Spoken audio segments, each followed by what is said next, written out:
Assalamualaikum warahmatullahi wabarakatuh. Perkenalkan, nama saya Melisa. Saya merupakan praktikan matematika dari Fakultas Matematika dan Pengetahuan Alam Universitas Sriwijaya.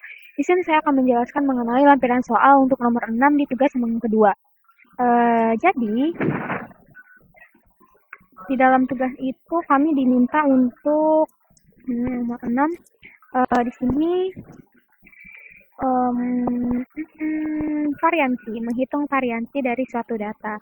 Nah, jadi karena tadi di atas sebelumnya sudah menjelaskan mengenai standar deviasi, jadi kurang lebih sama. Nah, di sini ada input, kita menggunakan header input ISPrime dan CMAT.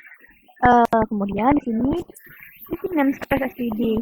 Kemudian di sini integer name, kita deklarasikan variabel n dan variabel i dengan tipe data integer. Lalu untuk tipe data double isinya ada rata, jumlah yang dideklarasikan dengan 0, kemudian deviasi, varians, dan sum yang dideklarasikan dengan 0, kemudian ada array x dengan indeks 100. Kemudian kita inputkan banyak datanya yang akan disimpan ke variabel n. Kemudian di sini ada kondisi di mana jika n itu kurang dari 2, maka akan keluar out jumlah data itu harus lebih dari 1 untuk menghitung kadar deviasi. Nah, kemudian menghitung varian juga. Nah, di sini untuk kondisi yang lainnya itu jadi menggunakan penilaian ulangan for i sama dengan 0, i kurang dari n, i plus. Di outnya, kemudian dia akan di sini menambahkan satu data, jadi data ke-1, data ke-2, dan data ke-100-nya. Nah, akan dimasukkan ke array xi. Kemudian jumlah ditambah dengan xi. Nah, di sini kemudian setelah kita dapat jumlahnya, kita hitung rata-ratanya, di mana rata-rata itu dihitung dengan jumlah dibagi n.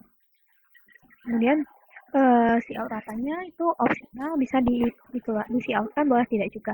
Kemudian di sini ada pernyataan perulangan untuk sum plus sama dengan po atau pangkat dari x i min rata.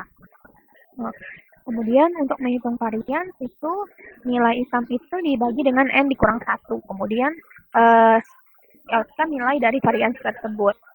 Nah, jadi beda dengan standar deviasi tadi. Kalau standar deviasi itu dia harus ada standar deviasi itu STRT atau akar dari varian.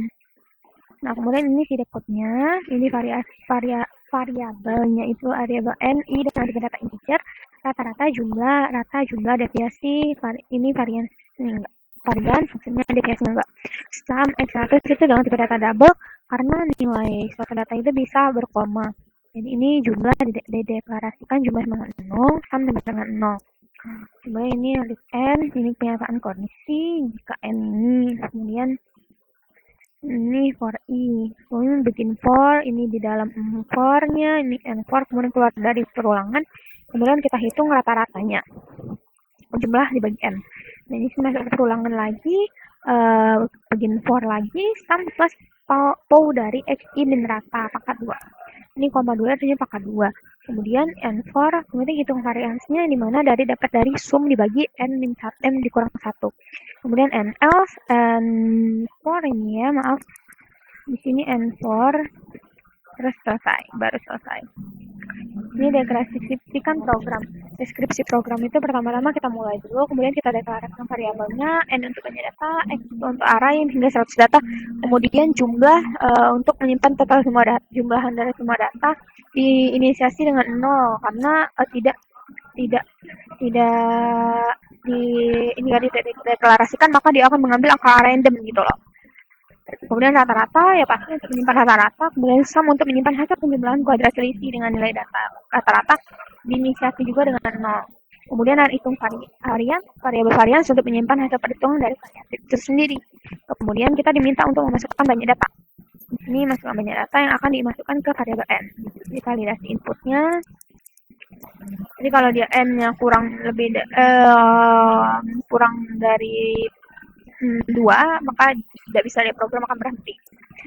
Jika jumlah data valid, maka akan memasukkan data yang ke i, data ke-1, data ke-2, data ke-3, dan sampai ke n. Kemudian dia akan dimasukkan ke array xi. Nilai tersebut akan ditambahkan ke variabel jumlah untuk menghitung rata-rata. Kemudian hitung rata-rata itu didapat dari jumlah dibagi n, kemudian program akan menampilkan hasil dari rata-rata itu opsional, kemudian hitung variansi. hitung variansi program maupun perulangan untuk menghitung jumlah kuadrat selisih, hasilnya ditambahkan variabel besar. Kemudian program akan menampilkan hasil dari variansi program selesai. Nah, misalnya ini kita masukkan banyak data, datanya 4, ini 1, 2, 3, 4, ini rata-ratanya, ini variasi dan ini standar deviasinya. Untuk penjelasan per langkah, ini untuk input IOStream, untuk pustaka sebagai isi in out, CMAT itu untuk pause, SQRT, nah ini SPB, kemudian integer main, fungsi utama, ini itu nomor 5 itu ada variabel-variabelnya, kemudian kurang lebih sama seperti codingnya. Mungkin itu sebenarnya dapat saya jelaskan. Lebih dan kurang saya mohon maaf. Saya akhiri. Wassalamualaikum warahmatullahi wabarakatuh.